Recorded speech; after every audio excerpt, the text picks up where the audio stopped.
అందరికీ నమస్కారం అండి. ఇది కొబ్బరి నేతి రొట్టె చేసి మటన్ గ్రేవీతో తిన్నామండి. సూపర్గా ఉంది ఈ కూర. మటన్ కర్రీ చూద్దామండి ఎలా తయారు చేయాలో. ఇది ఉల్లిపాయ పేస్ట్ అండి. పచ్చిమిర్చి, ఉల్లిపాయ, కొంచెం అల్లం ఎల్లిగడ్డ అవన్నీ వేసి పేస్ట్ చేసుకొని ఈ హోల్ గరం మసాలా వేసుకుని ఆ ఉల్లిపాయ పేస్ట్ని దీంట్లో వేసుకుని చక్కగా మాడకుండా స్టవ్ కొంచెం తక్కువ చేసుకోవాలి. మాడకుండా వేసినప్పుడు ఆయిల్ వేడిగా ఉంటే మాత్రం మొత్తం మాడిపోద్దని, మాడకుండా చూసుకోవాలి దీన్ని. అల్లం ఎల్లిగడ్డ పేస్ట్ ఇందులో తాజాగా మనం అప్పటిదప్పుడే వేసుకుంటే ఈ మటన్ కర్రీలో చాలా బాగుంటుందండి. పుదీనా కొంచెం మెంతి కూర, ఫ్రెష్ మెంతి కూర వేసుకుంటే కూడా కర్రీ చాలా బాగుంటుందండి. చూడండి, ఇలా దీన్ని బాగా కలుపుకొని మాడకుండా ఇందులో 1/2 kg మటన్ వేసుకుంటున్నానండి. ఇందులో 1/2 kg మటన్ వేసుకొని చక్కగా ఫ్రై చేసుకోవాలి. ఒక 5 నిమిషాలు మంచిగా అడుగంటకుండా మందం గిన్నె పెట్టుకోండి. ఈ కుక్కర్ అయితేనే కరెక్ట్గా ఉంటుందని నేను దీన్ని పెట్టిన. మీరు మందం గిన్నె పెట్టుకొని పైన కుక్కర్ లేకుండా కూడా వండుకోవచ్చండి చక్కగా. ఏంటంటే ఇది కొంచెం కొంచెం ముద్ర మటన్ ఉన్నట్టుంది, అందుకే అది ఉడకడానికి. కానీ నేను కుక్కర్లో వేసిన. లేత మటన్ అయితే మాత్రం చక్కగా మనం కడాయిలో వండుకోవచ్చండి, చాలా బాగుంటుంది. బయట వండుకున్నా బాగానే ఉంటుంది. కుక్కర్లో ఒక 2-3 విజిల్లు, బాగా ముద్ర మటన్ అయితే మాత్రం 2-3 విజిల్లు వేయిస్తే కొంచెం మెత్తగా అవుతుంది. ఇది కొబ్బరి పేస్ట్ అండి. పుచ్చపప్పు కొంచెం, కొబ్బరి, గసాల పుచ్చపప్పు కొంచెం నానబెట్టానండి. నానబెట్టి పేస్ట్ చేసుకున్న ఈ మటన్లో పసుపు, కొంచెం ఉప్పు నేను ముందు కొంచెం వేసుకున్నానండి. మటన్లో కొంచెం పెరుగు వేస్తే కొంచెం తొందరగా ఉడుకుతుందండి మటను. మనకు గ్రేవీ కూడా వస్తుంది. ఓ చిన్న 2 టమాటాలు, పెద్ద సైజు అయితే ఒకటే చాలండి, ఎందుకంటే పెరుగు వేసాం మనం ఆల్రెడీ. ఉల్లిపాయలు ఉన్నాయి, తీయగా అయిపోతుంది కూర. చక్కగా ఇట్లా మాడకుండా మనం ఫ్రై చేస్తూ ఆయిల్ బయటికి తేలే వరకు, మంచిగా ఆయిల్ అట్లా బయటికి తేలే వరకు ఫ్రై చేసుకోవాలి. చక్కగా ఫ్రై చేసుకోవాలి, అడుగంటకూడదండి ఇది. చక్కగా ఇలా ఫ్రై చేసుకొని టమాటాలు వేసిన తర్వాత కొంచెం మగ్గనిచ్చి తర్వాత కొబ్బరి పేస్ట్ వేసేయండి. ఇందులో పుచ్చపప్పు, మంచిగా జీడిపప్పు ఉన్నా వేసుకోవచ్చండి, నా దగ్గర లేదు. గసాల, జీడిపప్పు, కొంచెం కొబ్బరి, ఈ పేస్ట్ వేస్తే కర్రీకి మస్తు టేస్ట్ వస్తుందండి. మనం ఆ బియ్యం రొట్టెతో తిన్నప్పుడు, మన కొబ్బరి రొట్టె తిన్నప్పుడు దీంట్లో గ్రేవీ అవుతుందండి. చక్క గ్రేవీ కోసమే ఇది ఇట్లాగా గ్రేవీ అవుతుంది.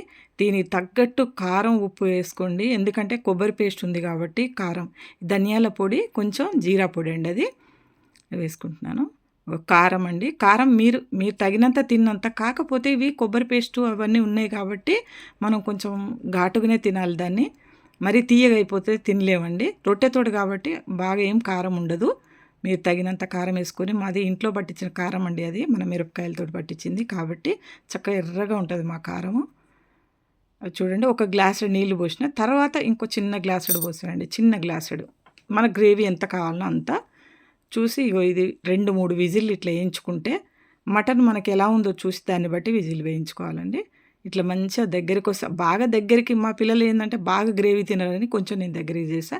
మీకు కొంచెం ఇంకా రసం కావాలంటే, మంచిగా పులుసు కావాలంటే మాత్రం కొద్దిగా వాటర్ ఉన్నప్పుడే దింపేసి మంచిగా ఇందులో ఫ్రెష్గా తర్వాత కొంచెం పచ్చిమిర్చి పైన వేసినండి, బాగుంటుంది. ఇట్లా వేసుకుంటే కర్రీలో లాస్ట్కి వేసుకుంటే బాగుంటుంది పచ్చిమిరపకాయలు. నేను అందులో పేస్ట్ చేసుకున్న 2.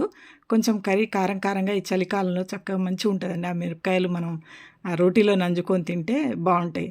నాకు ఇష్టం అని చెప్పి నేను అట్లా వేసుకుంటా. ఎప్పుడన్నా ఉప్పు కారం ఉందా అని చెప్పి మా పాపని టేస్ట్ చూడమని చెప్తున్నా అండి. ముక్క ఉడికిందా లేదా అని చూస్తున్నా, ఉడకలేదు, ఇంకొక విజిల్ వేయించాలి అనుకొని మళ్ళీ ఒక విజిల్ వేయించానండి. ఇందులో గరం మసాలా కూడా అండి, గరం మసాలా, ధనియాల పొడి అంతా అందులో ఉంది. ఒక కొత్తిమీర, చివరిలో కొత్తిమీర వేసుకొని చక్కగా మనం ఈ కూర ఉడికించుకుంటే, ఎందుకంటే కొంచెం ముదురుందండి మటన్, ఇంకో విజిల్ వేయించుకున్నాను నేను. మటన్ని చూసి మీరు ఎన్ని విజిల్ వేయించుకోవాలో చూసుకోండి, చూసుకొని తర్వాత ముక్క మంచిగా మెత్త రాకుండా మళ్ళీ ఇంకో విజిల్ వేయించవచ్చండి, తప్పులేదు. చూడండి, ఇంత గ్రేవీ చాలండి, అంతకంటే ఎక్కువ మా వాళ్ళు తినరు. చూడండి ఎలా ఉందో, మూలుగ బొక్క మా వాడికి బాగా ఇష్టమని అదే తెచ్చుకుంటాడు వాడు. ఇగోండి కొబ్బరి రొట్టె ఎట్లా చేయాలో బియ్యపిండి 2 కప్పులు, పెద్ద కప్పుతోటి 2 కప్పులు తీసుకున్నా అండి. ట్రై చేసా ఇది. మీకు తర్వాత నేను ప్రాసెస్ మొత్తం మళ్ళీ తర్వాత పెడతానండి.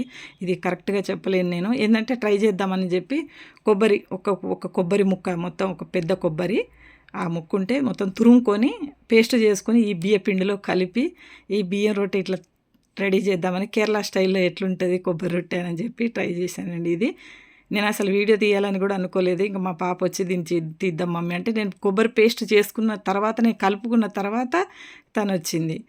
ఇంకా క్లిప్ వద్దులే అమ్మ ఈ రొట్టె ఎందుకు, నేను దీనికి ప్రాసెస్ ఇప్పుడు ఏం చెప్పట్లేదు కదా అంటే, లేదు మమ్మీ పెట్టు, ఎప్పుడన్నా కొలతలతో నువ్వు ప్రాసెస్ చెప్దాం మనకి సక్సెస్ అయితే అని చెప్పి ఇట్లా చేసుకున్నానండి కొబ్బరి రొట్టె.